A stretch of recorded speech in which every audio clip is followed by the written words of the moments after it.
శ్రోతలకు కథాలహరికి స్వాగతం. ఈరోజు మీ ముందుకు తీసుకురాబోయేది స్వామి వివేకానంద జీవితంలో ఒక చిన్న సంఘటన. స్వామి వివేకానంద చిన్నప్పటి పేరు నరేంద్రనాథ్ దత్త. నరేంద్రుడు చిన్నప్పటి నుంచే చురుకైన పిల్లాడు. ఆయన స్నేహితులతో ఆటపాటలతో గడిపేవాడు. ఒకసారి నరేంద్రుడు తన స్నేహితుడి ఇంట్లో చిన్న ఆట వస్తువును చూసి చాలా ఇష్టపడ్డాడు. ఆ బొమ్మ తన దగ్గర ఉండాలని ఆశపడి స్నేహితుడికి చెప్పకుండా దానిని తీసుకొచ్చేశాడు. ఇంటికి వచ్చాక ఆడుకుంటూ ఉన్న నరేంద్రను చూసిన తల్లి భువనేశ్వరీదేవి వెంటనే గమనించారు ఆ బొమ్మ వాళ్ళ ఇంటిది కాదని.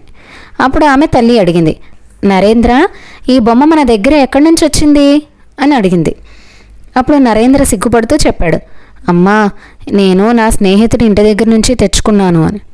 భువనేశ్వరీదేవి నరేంద్రను తన ఒడిలో కూర్చోపెట్టుకుని ప్రేమగా గంభీరంగా చెప్పింది, నరేంద్ర, మనం ఎప్పుడూ ఇతరుల వస్తువులు అనుమతి లేకుండా తీసుకోకూడదు. అది చిన్నదైనా పెద్దదైనా దొంగతనమే అవుతుంది. మనిషికి నిజాయితీ అంటే ప్రాణం కంటే గొప్పది. నువ్వు చేసే ఒక్క తప్పు ఎదుటివారికి నీ మీద ఉన్న నమ్మకాన్ని కోల్పోయేలా చేస్తుంది. నువ్వెప్పుడూ నిజాయితీగా, ధైర్యంగా, సత్యపరుడులా ఉండాలి. అదే నీకు నిజమైన సంపద అని చెప్పింది.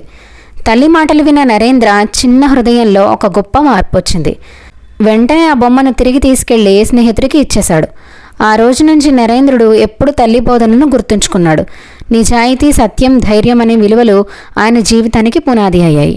ఇది చిన్న సంఘటనే అయినా కూడా ఆయన జీవితంలో గొప్ప మార్పును తీసుకొచ్చాయి. ఈ రోజుకి కథతో ముగిద్దామండి. తిరిగి ఇంకొక కథతో కలుద్దాం.